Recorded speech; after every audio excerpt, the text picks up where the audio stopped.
She was Hollywood's shimmering goddess, the femme fatale who made millions fall in love with a single glance. Her peekaboo hairstyle became a cultural phenomenon, copied by women across America. Yet behind the glamour was a life unraveling. A star adored in the 1940s, forgotten and broken by the 1970s.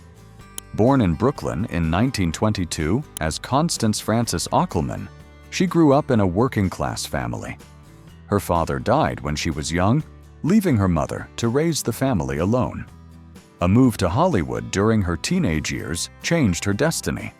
Constance reinvented herself as Veronica Lake, a name that sounded glamorous, mysterious, and unforgettable.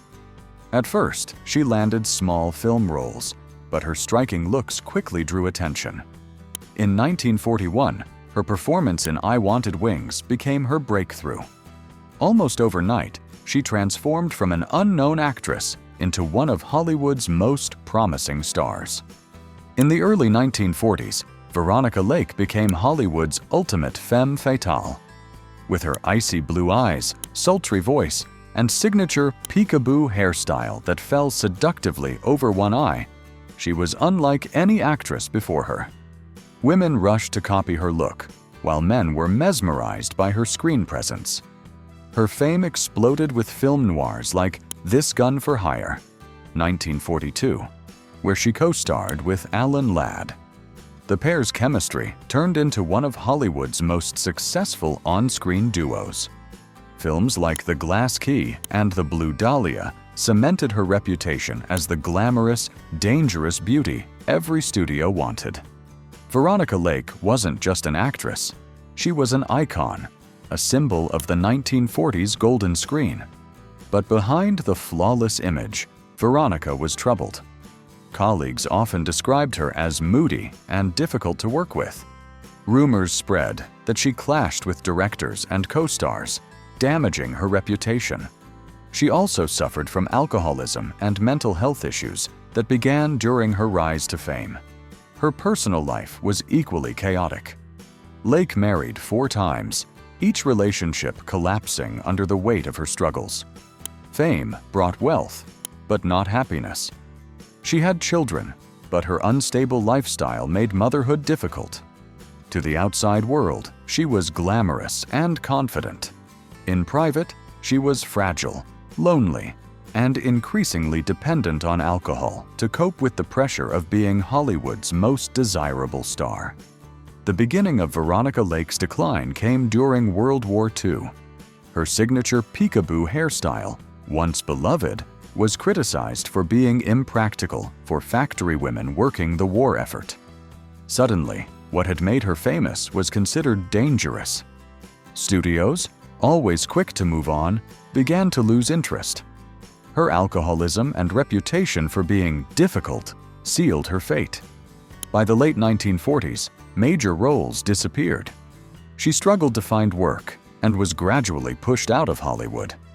By the 1950s, she was nearly forgotten by the industry that had once worshipped her.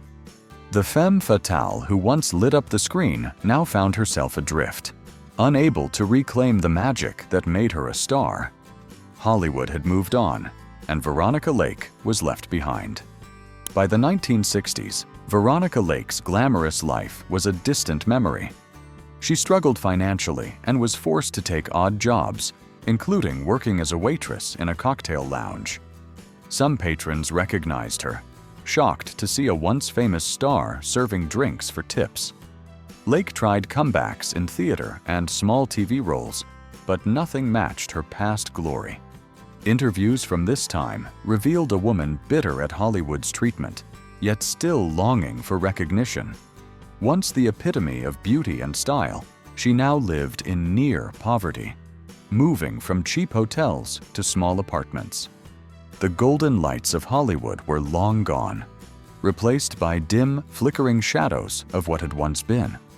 In the early 1970s, Veronica's health declined rapidly. Years of alcohol abuse had taken a devastating toll. In 1973, she was diagnosed with hepatitis and kidney failure. At just 50 years old, she passed away in Vermont. far from the Hollywood stages where she had once ruled. Her death barely made headlines, a quiet end for a woman who once defined an era. Only a few attended her funeral. For many, the news was a shock.